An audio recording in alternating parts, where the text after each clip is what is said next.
Coming up on the payoff, we're going old school with you on this episode. Turning back the clock, I got somebody from my home group here in Texas that's going to join us. If you know what home group is, well, then you've come to the right place. If you don't, then we've saved you a seat. But either way, if you think you have a problem with alcohol or drugs, or maybe somebody in your life does, this is one of those stories and one of those people who is going to inspire you. Also could trigger some emotions. It was just an incredible talk. I love Kristine. I've known her for about 5 years now, I guess, maybe more. And she's one of those people you want to be around. They say stick with the winners. She is a winner. But first, I got to put some of his new music on here. Kevin Souza.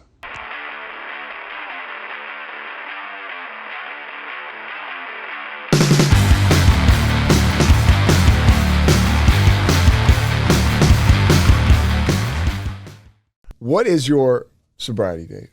March 14th, 2012. Okay. So 11 years? Now, see, I learned a lesson. I just this weekend went to the International Women's Conference, and get this. Oh, really? Yeah. So I got you coming in hot. It was amazing, and I got to. That's a big long story, but I was on a panel. So it was 3,000 women. I wasn't the panel itself only had 250 up in Dallas. Okay. Yeah.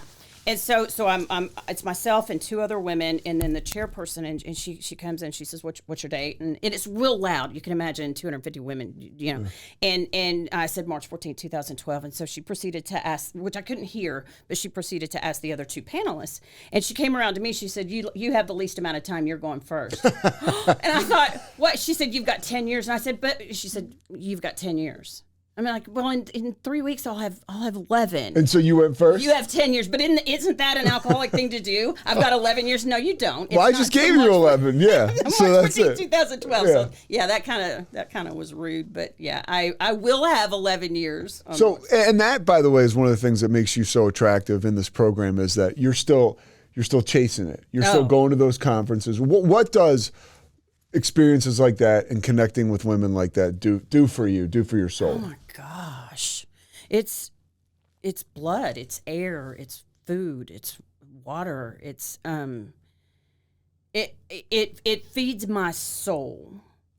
It feeds my soul. And when I got there, you know, when I first got there, I was under the impression there were going to be 3 other women in my group that were going too. So it was going to be a girls' weekend kind of thing. Well, it didn't work out that way. And so I found myself. So you went by yourself? Yes. Okay. I didn't know that until I was already up there, checked into the hotel, and over at the venue where this. And 2 people bailed, basically. And one person bailed, and the other 2. Anyway, stuff happens. Yeah, I get it. Yeah. So I go to sit down for dinner that Thursday night, and Pete, I sat there, and it occurred to me, I'm 53 years old. I don't think I've ever sat in a restaurant by myself and had a meal. I mean, I sat there, and as soon as I realized that, I grabbed my phone and I texted my husband and I said, "Oh my God, I'm such a loser." And he said, "What are you talking about?" I said, "Everybody's looking at me." And he said, "No, I'm sure." No, yeah. And I'm like, "I'm telling you, everybody's looking at me thinking I'm a fucking loser." And I sat there, and I mean, I kept my head down. This is, and you know, I work this program to, and so I'm sitting there and I'm eating my tacos with my head down, you know. And within about 10 minutes, another lady walked by me, and she said, "Can I sit here? Can I sit here with you?" And I kind of looked at her and I'm like, hell yeah, you can sit down, you know. And she said, "I'm here by myself, and I don't think I've ever eaten in a restaurant by myself."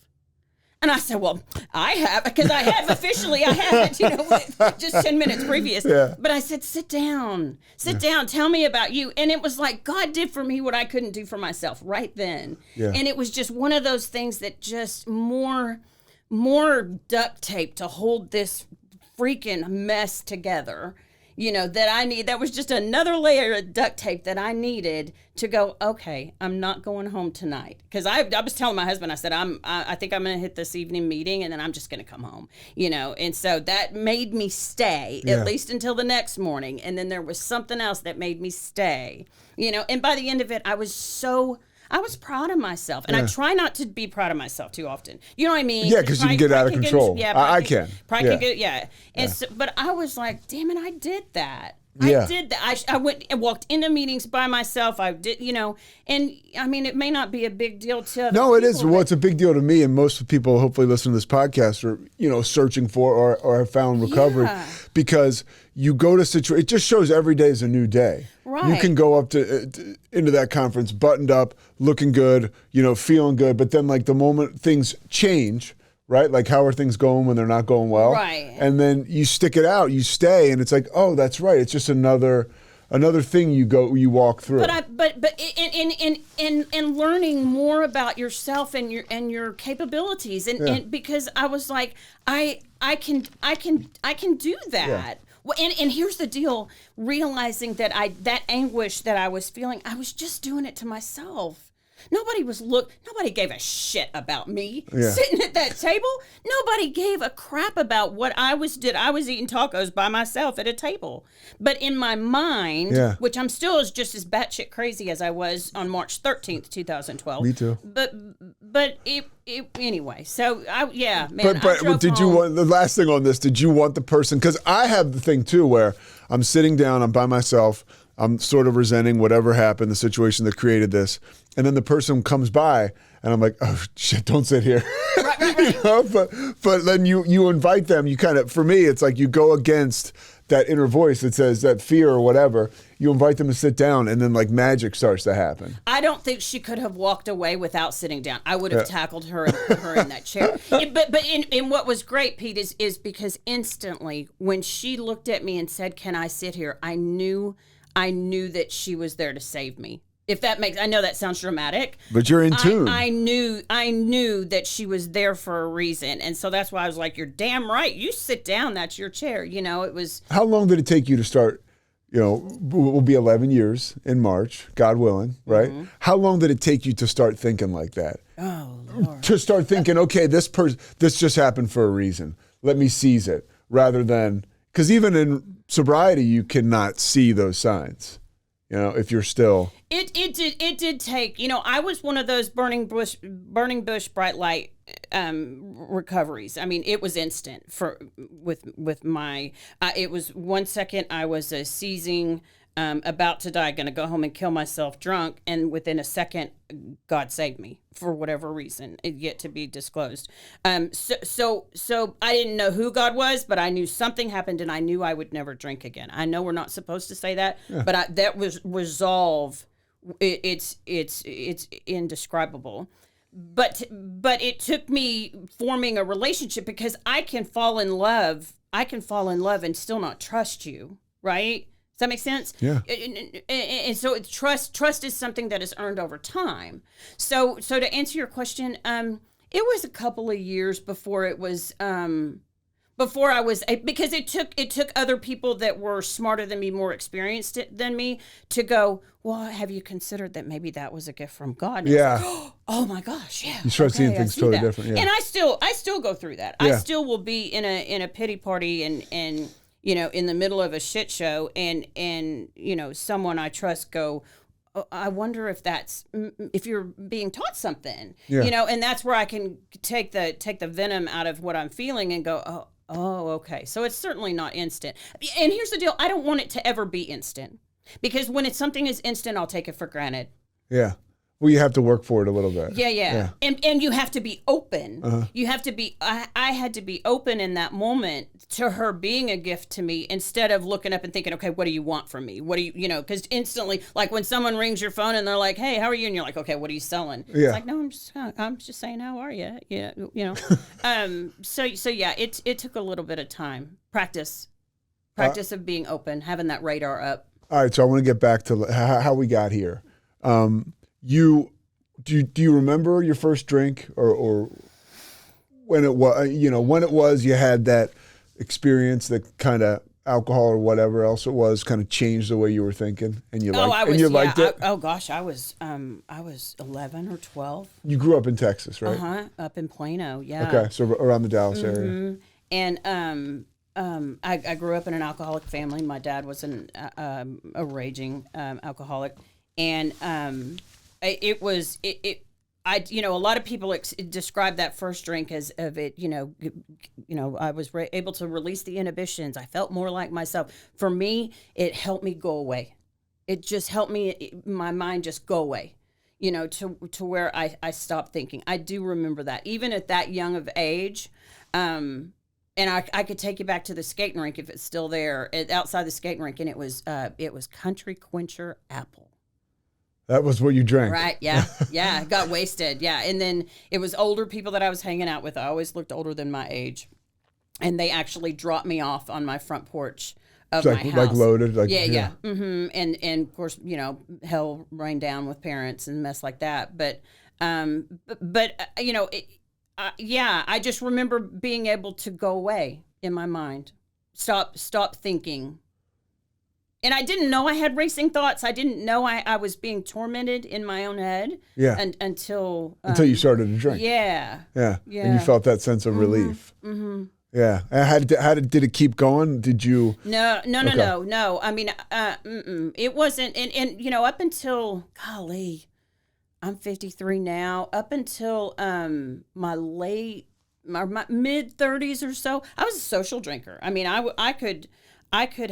was one of those where I could have one drink and as normal as you could describe normal as far as a drinker, and one of my sons had asked me one time, Mom, when did you know you were an alcoholic? And it's like, I don't, and a lady yesterday that I had lunch with asked me, when did you know you were an alcoholic? It's like, and I had a glass of tea in front of me with that meeting with her.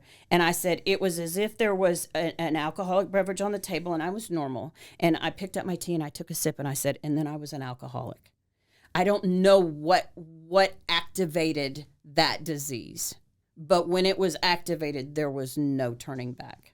And so do you consider it was activated when you were 11 or when you were in your late 30s? Or do you think it was there? I think it was activated at birth, quite frankly. Yeah. The ability was there. Yeah. I just had to fulfill it. And that's what I've told my three biological children. It's like, okay, statistically, I hate to tell you, but one of you's in trouble, at least. So why would you even take that chance? So and that's hard to, and they're normal drinkers right now, and God willing they'll stay that way. But until they don't, I mean that's the frightening part about this disease is you never know when it's going to show itself. And that is amazing too, because for me, I drank and I was like I was just an insecure kid. So when I drank, it removed all the fears, right? Mm-hmm. It got rid of all of them.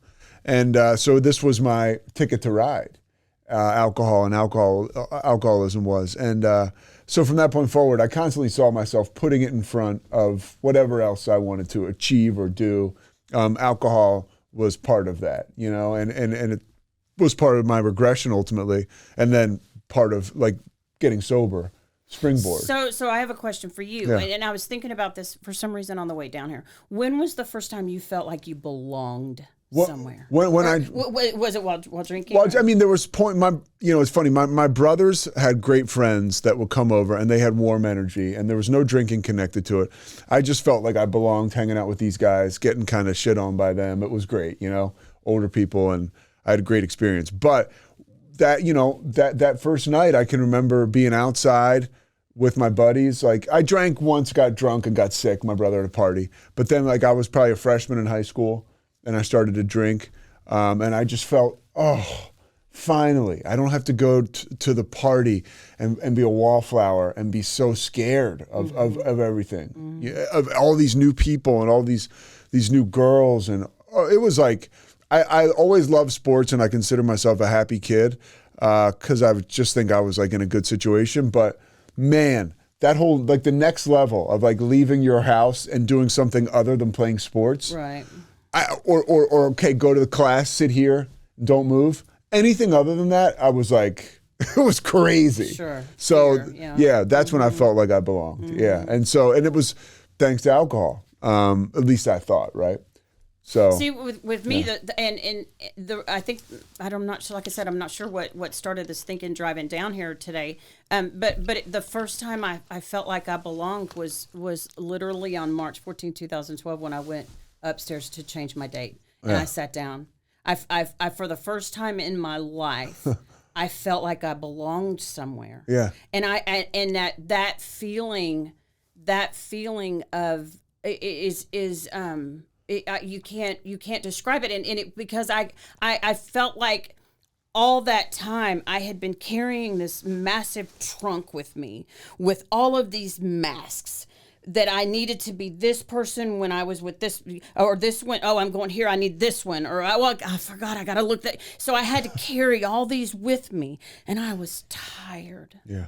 I was tired of lugging that around, and the idea of leaving that in the parking lot and just letting you see me, just and I cared what the results of that was.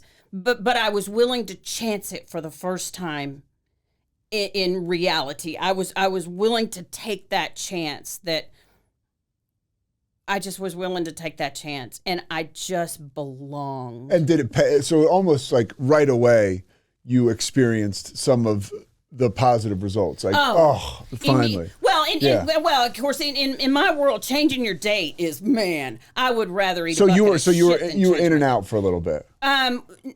No, I was in and out of sobriety for a little, but this was my first time to change a date, because I was going to AA for I was going to the program for about 4 months, not working it at all the way it's Were you meant drinking? to be worked. Mouthwash. Okay. Yeah. I tried that. Yeah. Yeah. It works. It works. It works. And the disease that I had, I was actually upset with people that were upset with me because it wasn't alcohol. What they had to be mad about? What was the big? That's how sick I was. Yeah, sure. Until March 13th, 2012, when my oldest son found me passed out in my car. I had been driving with a Sam-sized bottle of Listerine in my lap. I remember this now because I've heard your story, and that's one of the many reasons I wanted to talk to you. And you mentioned that it worked for you. Were you drinking it like at night as like a nightcap, the mouthwash, or were you drinking it during the day? All of it. And it was changing the way that you felt? 100%. Okay, yeah. 100%. Enough that I passed out from it. And it wasn't alcohol, so, To well, me, yeah. To me it wasn't. And that, again, I think about that now, and it just, it's almost comical how could I not, but that's how sick I was. Yeah. That is how sick I was, that I couldn't see. I just couldn't see, and I think that's where the desperation, when my son said to me, "Mom, is it bad that I wish that bottle was vodka?" My soul died. My soul just, that's when I decided to take my life. That's when I had to put me out of their misery. Put me out of their misery. Yeah. Yeah. I just, because I just couldn't believe that I was that person. And then the phone rang. And then the phone rang. And it was this annoying ass woman that I had met at a meeting, and so it was now I see it was God. Yeah, now it was what we talked about at the beginning. It was the woman walking up saying, "Can I sit here?" Yeah. But almost like the same. It was the person, exact same. Yeah, and she said she knew what I was planning. She just knew. And she said, "Will you give me an hour? I don't, she kept saying, I don't know what you're going to do with the rest of your day, but will you give me just an hour? Will you meet me at a meeting?" And of course I, came up with every excuse and saying no. And she just was. This is the same day? The same day.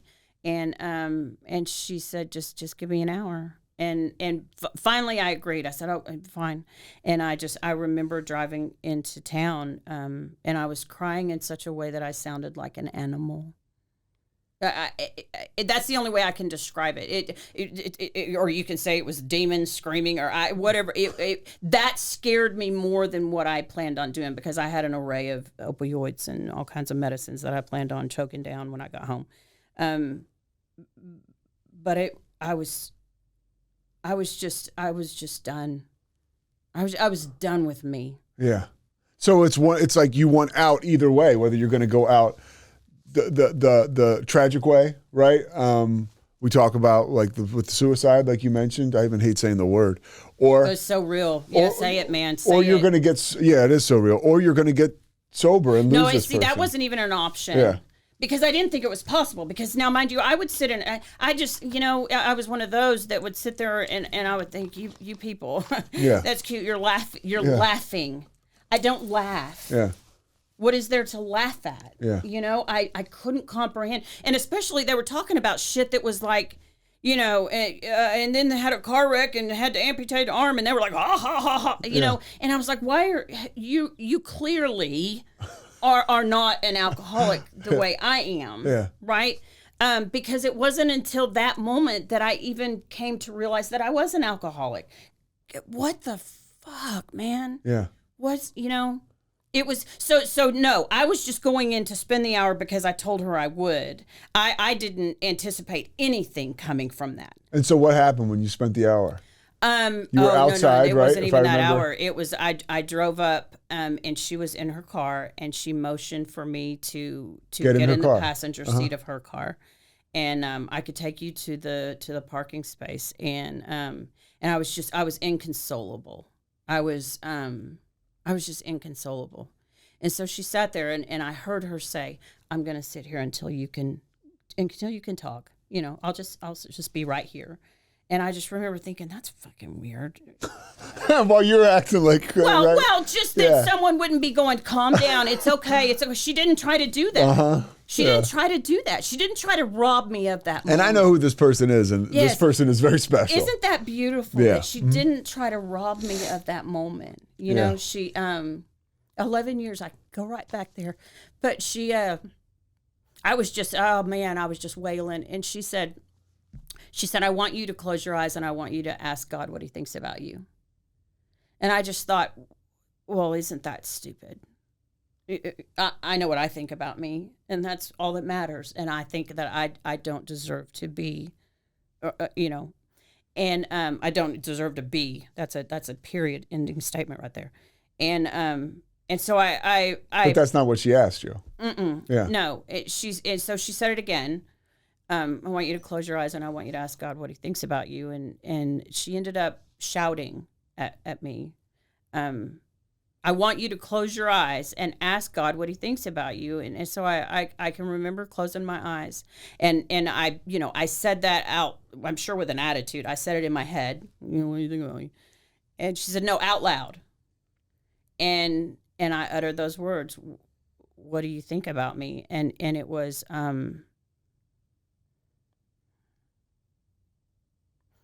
it was instant. He said, you are worthy. It was instant. And I remember it's like I was instantly calm. And I looked at her, and you'd have thought she saw a ghost. I mean, she looked at me with such an oh shit, facial expression. And she said, what did he say? And I said, he said I was worthy. And she just said, are you ready to go up and change your date? And I said, let's go. Wow. It was instant. And I did. I marched up there and like I said, for the first time, I belonged somewhere. Mm-hmm. I just belonged. And then because I knew I kind of thought there was a God before that day. But I thought it was the people who dressed up and went to the building with the T on the top of it, Mm-hmm. I didn't have any concept whatsoever. And I had no clue who, what any that said you are worthy, but I heard it just as clear as I can hear your voice. So I knew there was something. So I knew all of this stuff that these people that I had heard, in these groups.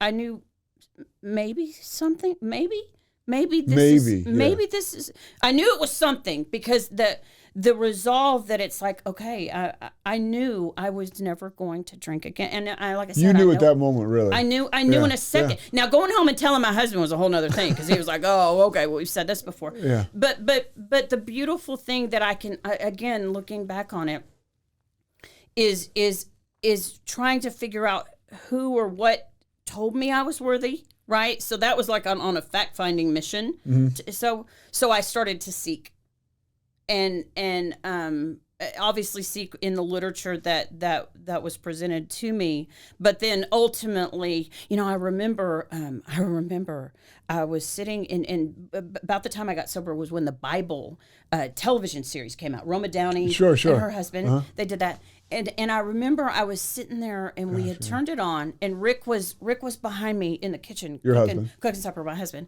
cooking supper. And I was watching that. And I wished I remembered exactly what it was that they had said, but I had heard that, like the same kind of thing a couple of days ago in one of my meetings. And I thought, oh, I wonder if they know.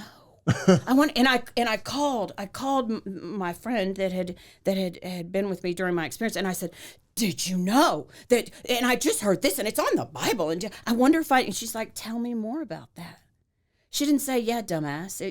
She did. She just said, tell me more. What do you think about that? The way that she nurtured that. That's pretty unbelievable. That fact finding mission and that getting to know. She said, I wonder if the same God that they're talking about is the same one that told you were worthy. I just wonder. So she would leave me with these tidbits to go, oh, maybe. Okay. So who is, so the relationship, I was seeking that relationship. Well, and one thing I noticed too, because it happened to me, it's all about our experiences. What I think doesn't matter, but I know this is what happens, and because it happened for me and it happened for you.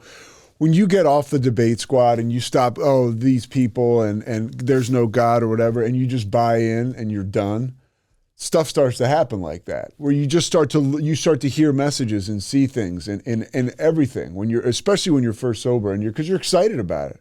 I was, I don't know if you were, but I mean, it sure sounds like it was. Oh, 100%. You were seeking. You become a seeker and you start to see too. Yeah. And I think this before the seeking just was the willing. Yeah. Yeah. I didn't know what it was, but I was willing to find out. And it almost became, and this is what I've shared with a lot of new people too. It almost became I don't want to call it a challenge, but to me it became a game. So something would happen, or I would see something, or I would hear something, and I would just think that, what if, just what if that was from God? What if that's, I'm going into this emotion, and this person sitting at the table next to me is talking about, something that I'm like, oh, I could do it that. What if that was from God? The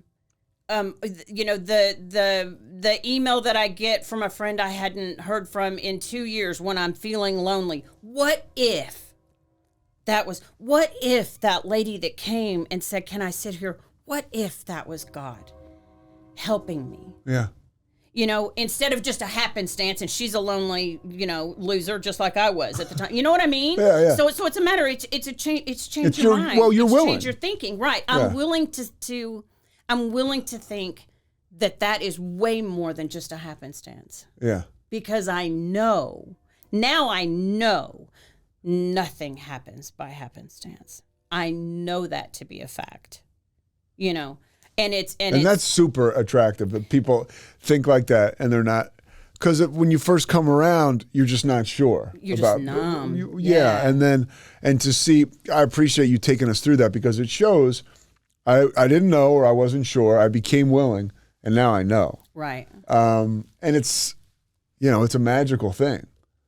It is, when it becomes magical, Pete, for me is when I share that with, and not just with people like us. Yeah. With a friend, or an acquaintance, or even just which part of it? The whole story you just said. Even just the hope. Yeah. Hope. I had no hope until until God told me I was worthy. I had no hope. And you might go, hope for what? Hope for anything. Hope for me, hope for you, hope for the world, I had no hope. Had you become a negative person? Oh, jeez. Really? I was Because that's not really who you are. I was a miserable asshole. For how long in your marriage and with your kids? Oh, for as long as I can remember. As long as I can remember, it was always they're out to get me. What do they want from me? They're doing this to me. It was, and I know that because I spot that in a second in people now. I can spot that in a second in someone that is just so consumed with me. Not selfish, but just lost in themselves. Whether there's alcohol or not, honey, that spiritual malady is just as real in, they just don't have a source to numb themselves, Yes. I totally agree. But I spot that. So yeah, I just remember being just as miserable, and that's like a sludge that just gets on anybody and everybody that comes around you. Yeah, I mean, it affects your kids, and I'm still, I'll be repairing that until the day I die. All of the bad habits and thought patterns and that I taught my kids over those years. You can't just because God said I was worthy doesn't mean they're, Well, yeah, clearly you're doing a very good job of that. I would imagine almost 11 years in, and also I think that's another thing people. I don't know. I guess this is a little bit of like an unhealthy resentment I have against, like, people look at you as like, oh, you got sober, now everything's fine. It's like, oh, no. Shit. Like the consequences are still there, and that's a part of getting sober and the living amends, or some things never repair. But you do have the ability, or at least at least you have a chance. Yeah. You have a chance. How did, just to go backwards a little bit, when you were in your, I guess, 30s, right? When the alcoholism really picked up, what kind of damage did it start to do? And but you mentioned opioids. Were you taking pills, or was that just? I had started. It was 2011 when Amy Winehouse died. Oh yeah. And I know that. I remember where I was. I was drunk as a skunk. Right. Well, there you have it. I don't know if I could even tell you what one of her songs were, but I know that's when she died, because that is when my oldest daughter, orchestrated an intervention, and because she knew I had been prescribed Xanax, and Amy Winehouse, apparently it was alcohol and Xanax mixing, that got her. And so that's what. How old was your daughter at the time? Oh my gosh. She'll be 35 this year. So do my math for me. I can write a mortgage, but I can't. Well, like 23. 12 years ago. Yeah. 23, yeah. Yeah. So she got the family together, and that's when they shipped me down to Austin Recovery, and I went down there to shut them up. Right. But also, just to jump in, that kind of starts the process, right? Like in a way, for me at least, when people started to really come down on me, I didn't even know it at the time, but like even going to meetings or a rehab to shut them up really does sort of starts the wheels in motion. It does. Maybe it didn't for you. It did for me. It does. I learned. Here's the deal. I can see clearly where book smarts and how I was actually living, because I knew alcohol was the only drug you could die from the withdrawals from. Yeah. Right. Mm-hmm. Right. Not heroin, not cocaine, not meth. Yeah. No, alcohol. So I learned that. Didn't give a shit, clearly, because that would have been an out for me. I see that clearly now. I got a DUI. Of course, that was back in 2004. That didn't deter me. Yeah. Just the disease, man. You come off as a successful person now and an achiever. I didn't know you then. Would somebody that knew you at that time say the same? Probably. Yeah, on the outside you were still. Because of that trunk of mass that I carried around. Yeah. Uh-huh. Man, I could. You had all the bells and whistles. I could look the part. Yeah. Right. Yeah, I could look the part. Yeah. Which sometimes. But inside I was just dying. But Kristine, sometimes that makes it harder for people to get sober too. I mean, because you do have means, you have some success. A lot of people, if they can point to these things and say, well, alcoholics, right, don't have this. Like the under the bridge alcoholics, they don't have these things that I have. That can keep you drunk for a while. Right. I didn't burn my entire life down. But you know what? I can. It sounds like it was happening from the inside out. Oh, right? Geez. Yeah. Which I'm sure that they're equally as I think that they're equally as devastating. Because I wanted to die. I didn't care, man. I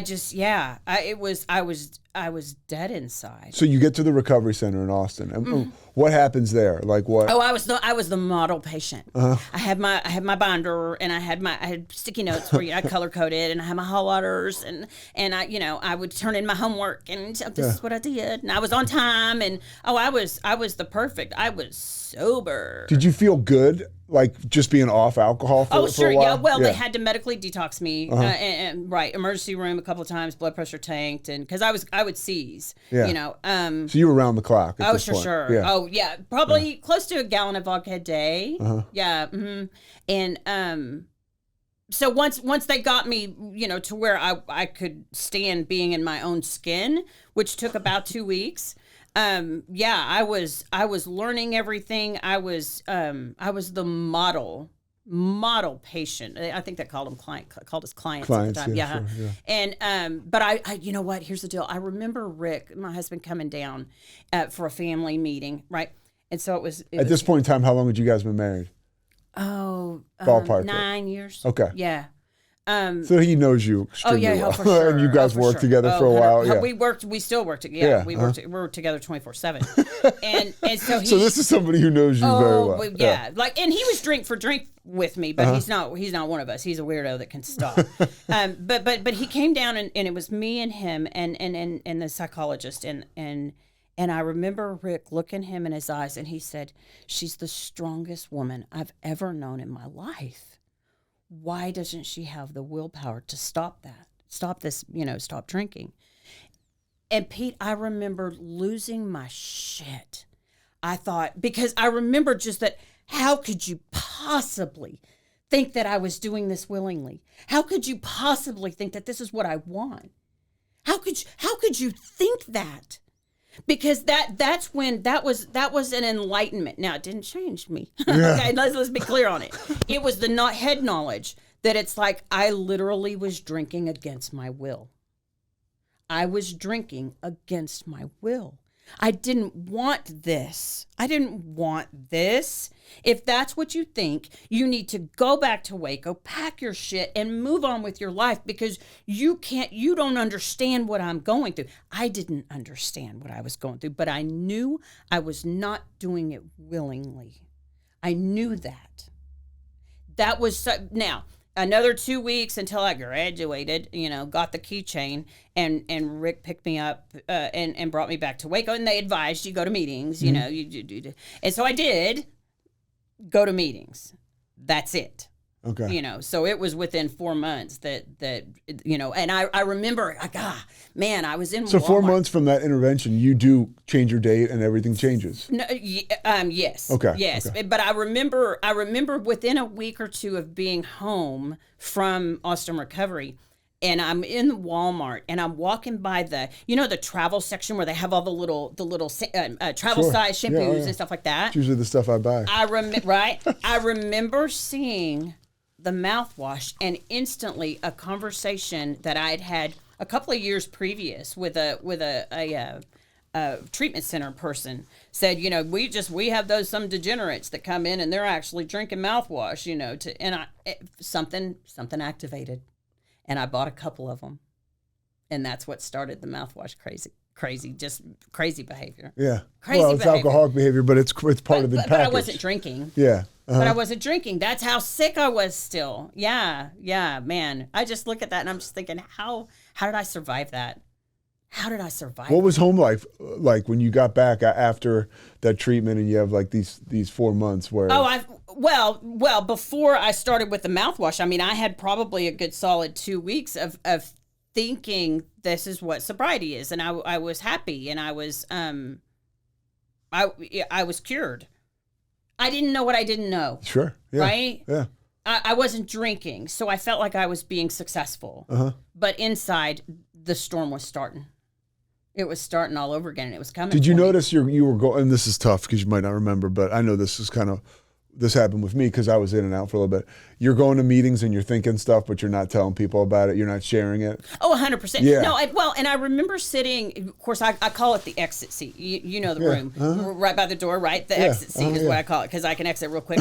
I remember sitting in the exit seat every time I would show up. That seat should have an eject button, right? Right. And you know, they say at the end of the meeting, you know, there's certain things else you need to do. And I remember thinking, y'all must be really stupid if you need someone to help you read what's on the wall. I can read. Yeah. I'm a half-assed intelligent person. I can read. I know what it's. Okay, yes, I do that. You know, so I was not all in any way, shape, or form. I barely had a toe in the door. You know, now that I look back at it, I just didn't know what I didn't know. Now, again, make no mistake, before Austin Recovery, I had, you know, I don't know if you remember the Freeman Center or if you were around at that time. The Centacor ended up buying the Freeman Center, but the Freeman Center was a detox center. It was basically a weekend getaway. Okay. You know, I mean, let's just call it what it was. And I went there at least 4 times to detox before. Off vodka and stuff? Oh, for sure. Yeah. Oh, for sure. Yeah, and they would medically detox you. And, of course, my husband, and I'm not saying anything I wouldn't say if he wasn't sitting right here, he has an award, the biggest award for the greatest enabler on the planet. You know, he would deliver pizzas, you know, to us, all of us that were in detox, really? You know. And, yeah. So it was just a weekend. But when I would try to stop on my own, that's when I would seize. Yeah, anytime I would try to stop on my own. So I at least knew that. So you just didn't stop. I mean, you solve can't. that problem. Yeah. If you weren't ready for a weekend getaway at the Freeman Center, then you just... The moment I realized that the pain from a hangover didn't have to continue. I mean, I was a kid, but I remember when I discovered, okay, so you're telling me if I drink before noon, I'll feel okay, maybe even good?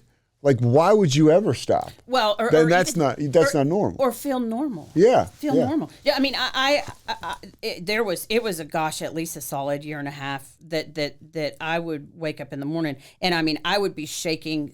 Walk me through that real quick because I want to go back to your recovery and stuff. But just this one, you know, those dark days before you start with the mouthwash and stuff, you're just you're around the clock drinker. What is that? What's a day like? You wake up and you're... Oh, see, they weren't. To me, at the time, I didn't know they were dark days. They were. I was just living. I was, and I wouldn't even say at the time I was thinking I was surviving. I was just living, and that's what I did. I needed, you know, to live. And so, you know, the husband got to where he was really annoyed at the fact because I would stop going to work. You know, I mean, he would be left on his own because we did work together. But I would have alcohol all over the house hidden. I mean, just hidden.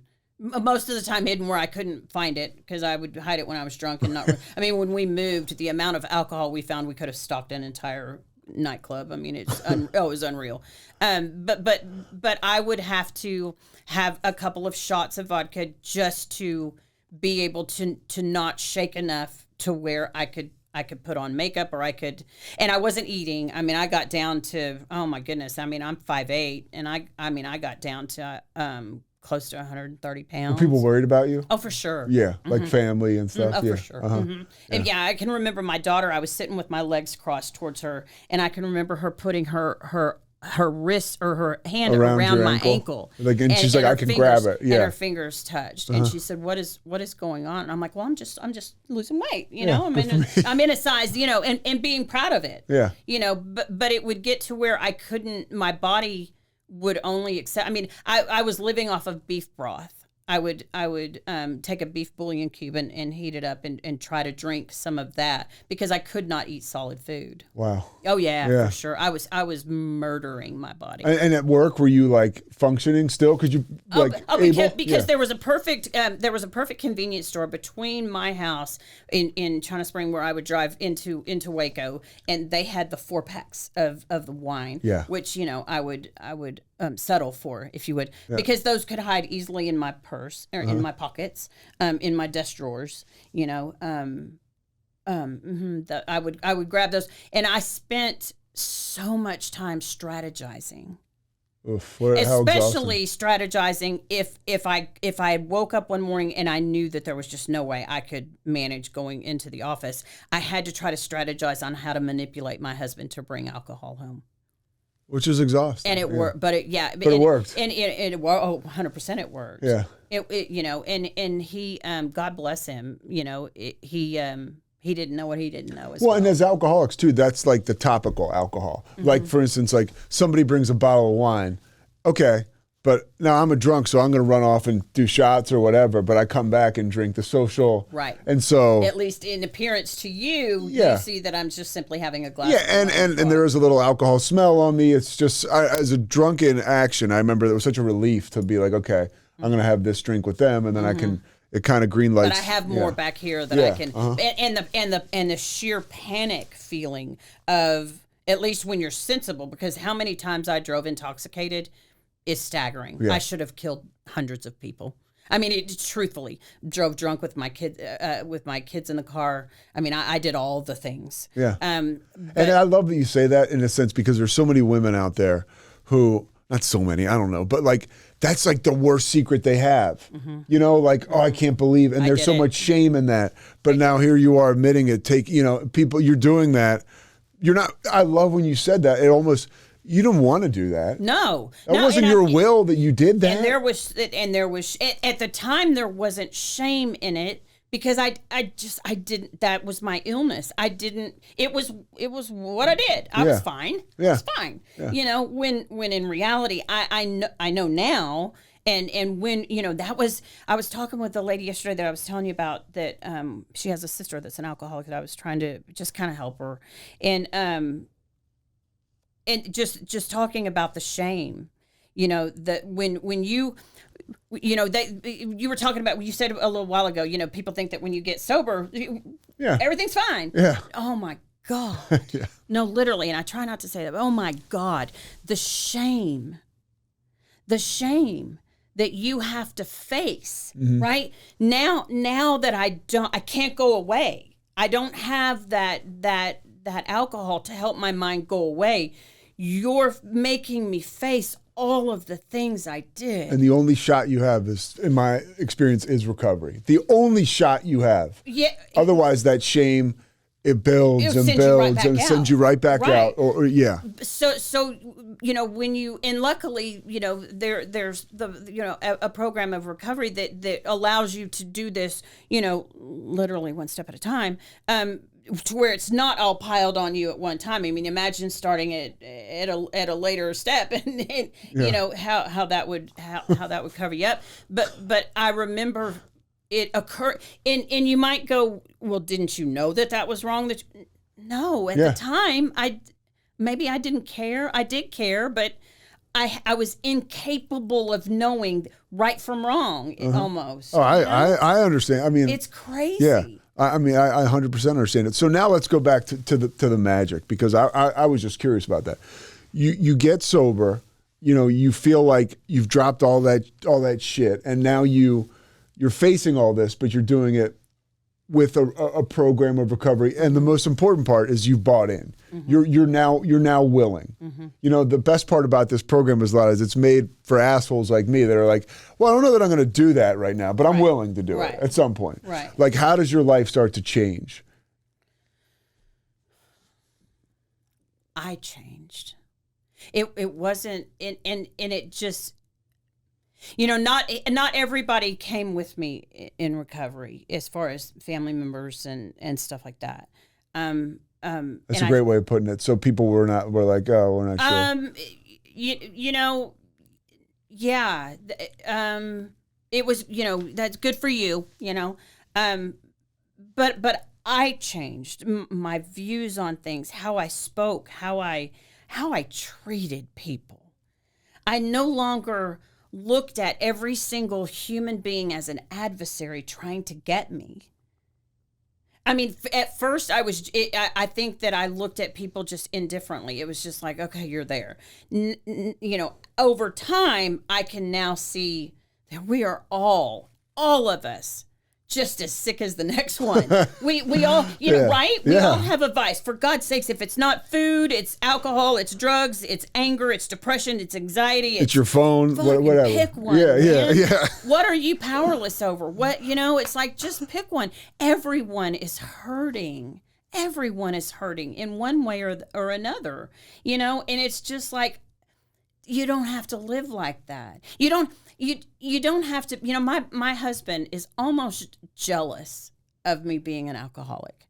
And he has said as much. He said, you get to, right? And I use that term a lot with people around me. I get to work a program and he said, you get to go into a room full of people that know exactly how you feel.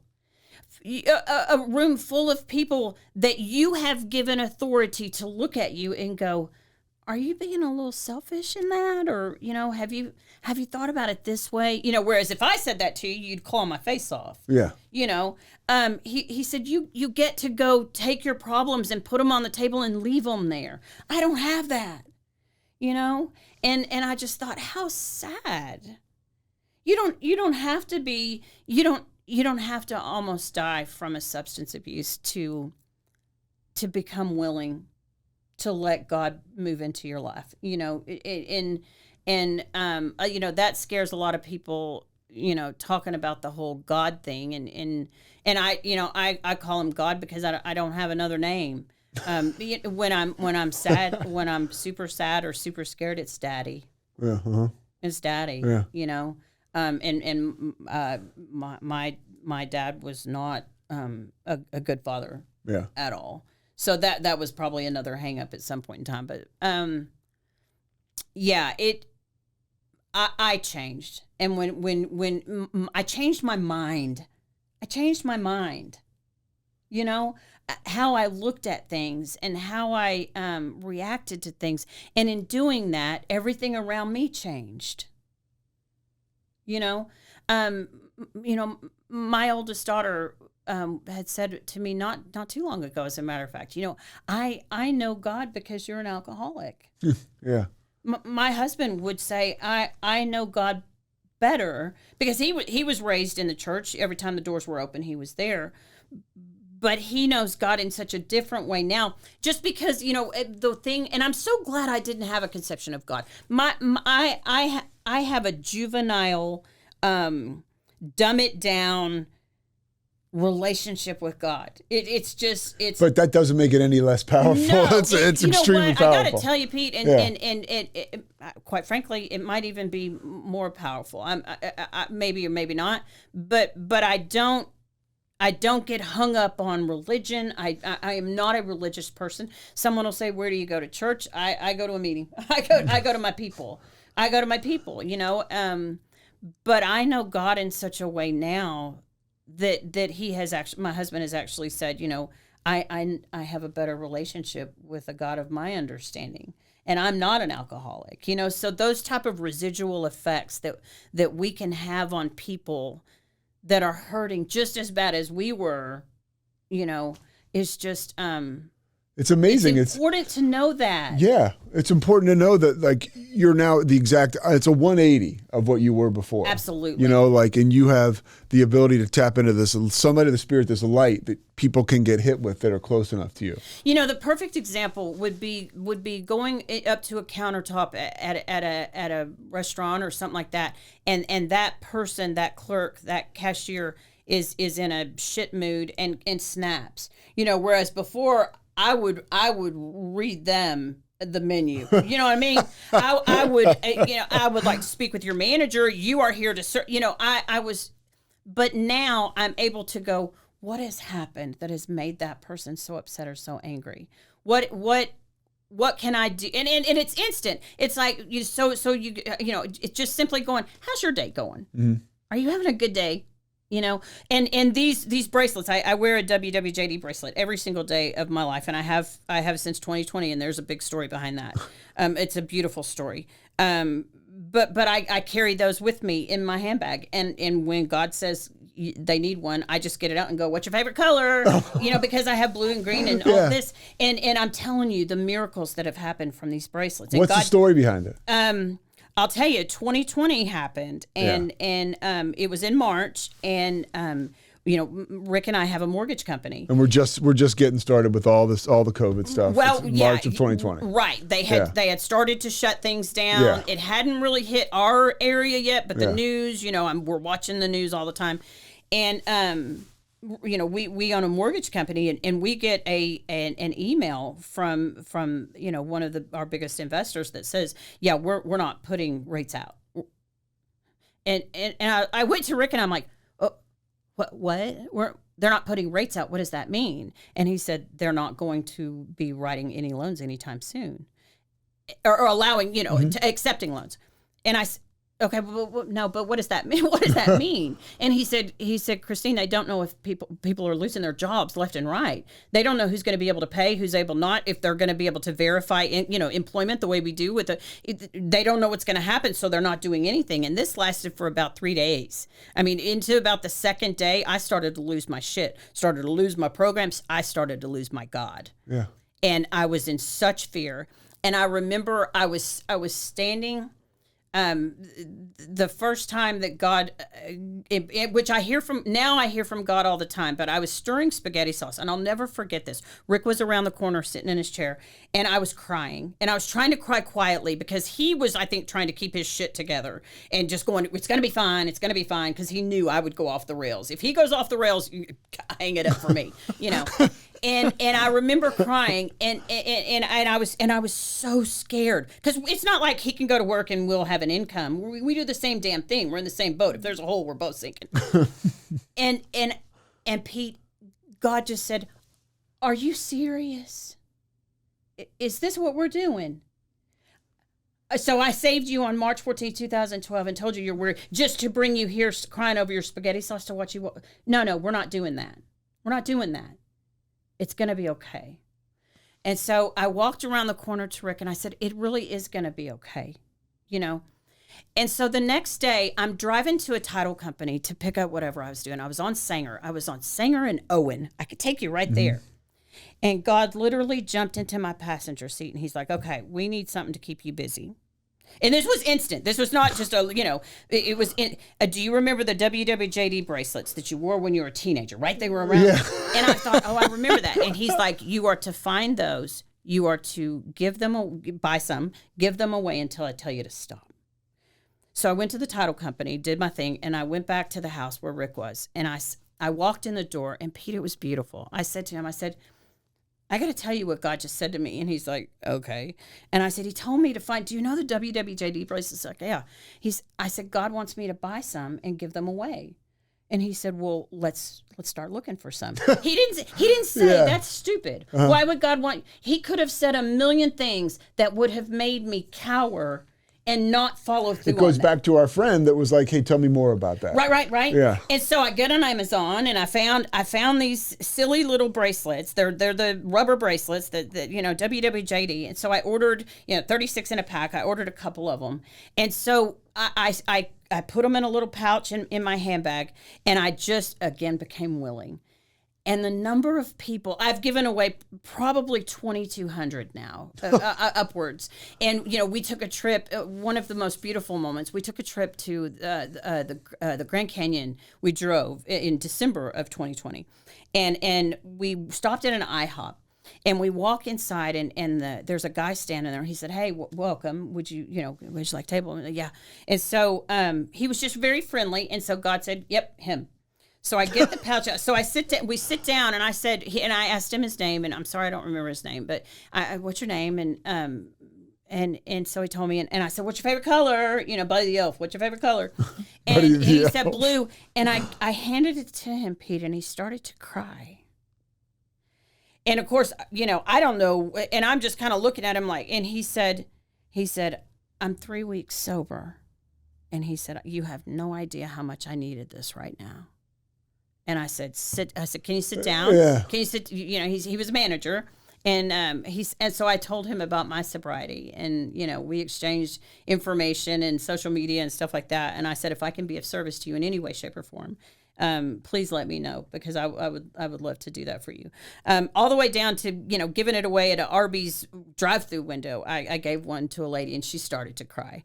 And she said, I'm going through a divorce. And she said, I just want to murder my husband. She said, I'm sick of him. She said, and my dad just said to me this morning, how would Jesus treat him? Yeah. And so when I gave her that, what would Jesus do? She started crying. She said, that tells me now, again, that I'm not behaving properly, that I need to.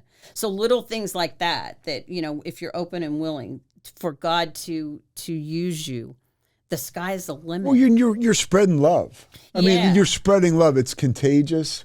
You're spreading it, and if people slam the door on it, then they still have more work to do. You know what I mean? And that's never happened. Yeah. And so for me, I can see now where God's like, okay, I see that storm brewing inside. We need to keep you busy, keep you busy and looking for opportunities to, and wait for me to tell you. Wait for me to tell you when the time is, lady taking my blood, a couple of weeks ago, I'm like, what's your favorite color?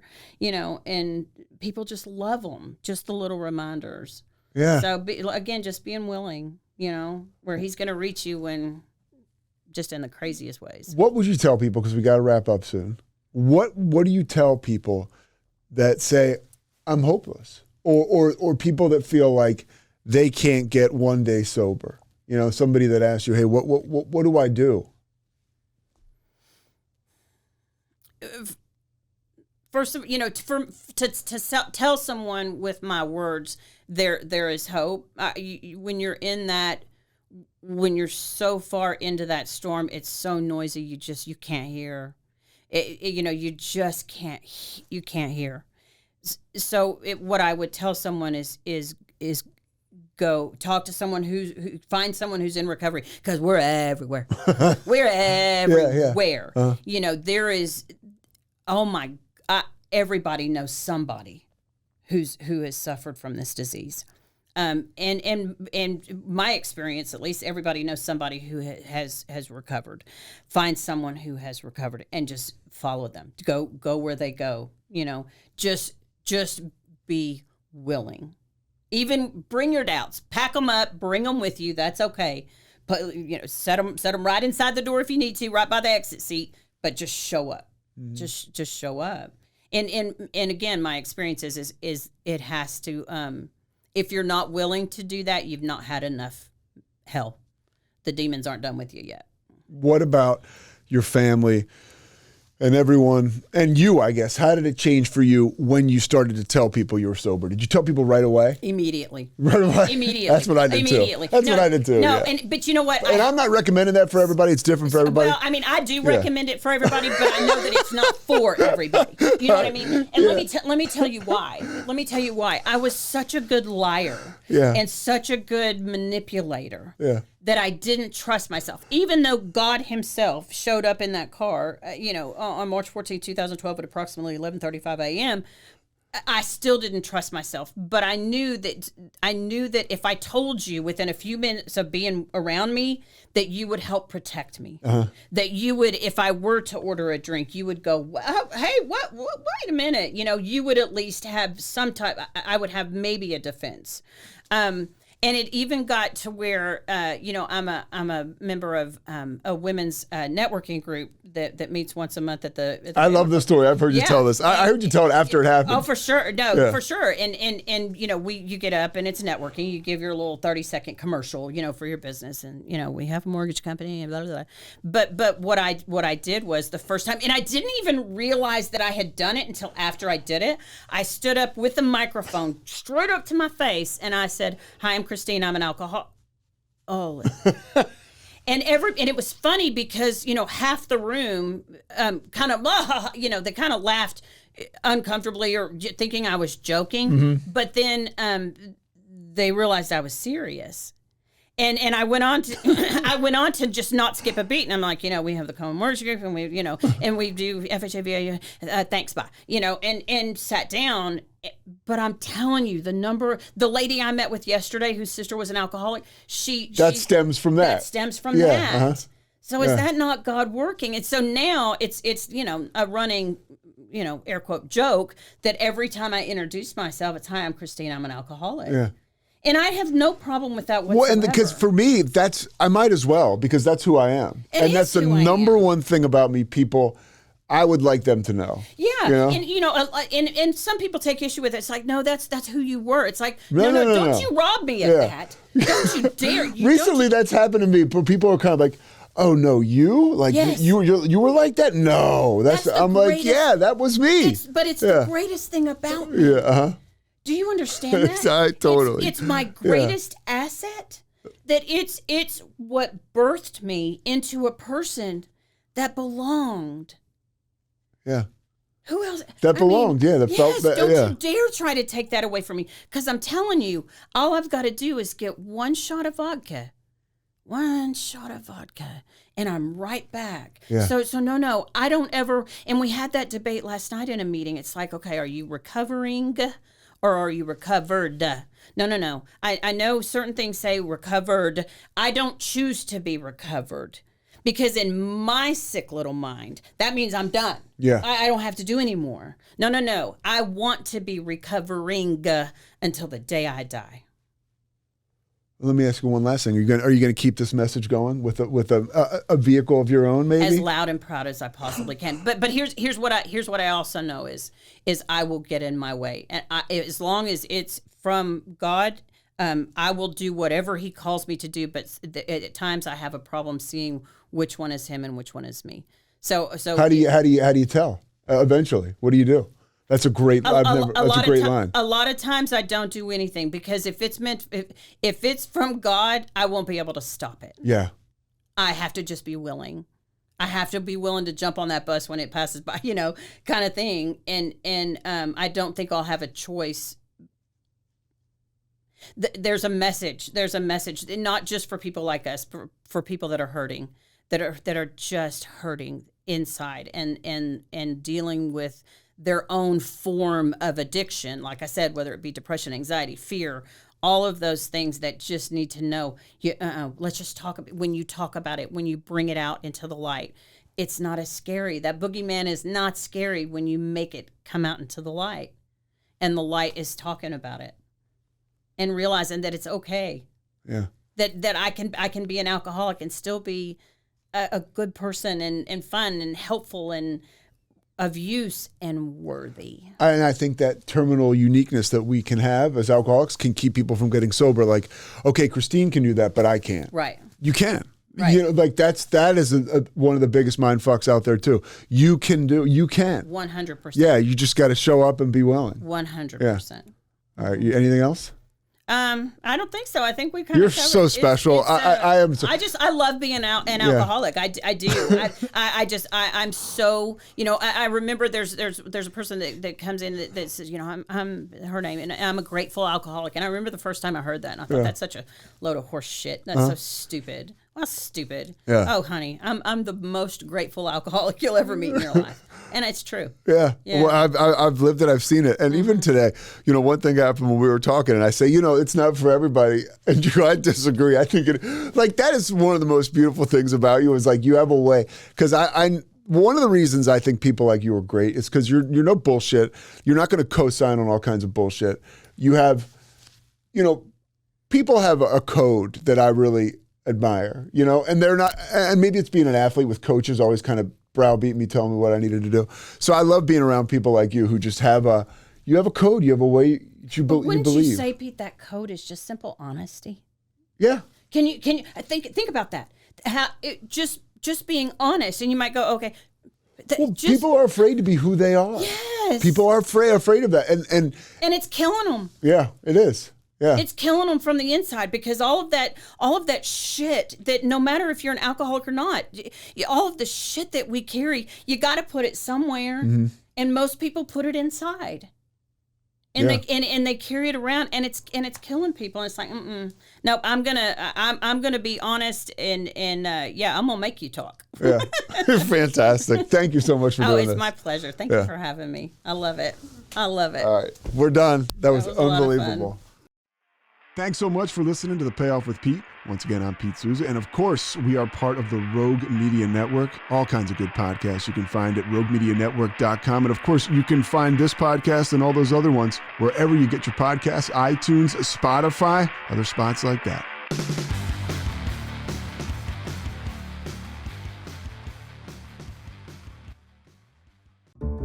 This has been a Rogue Media Network production.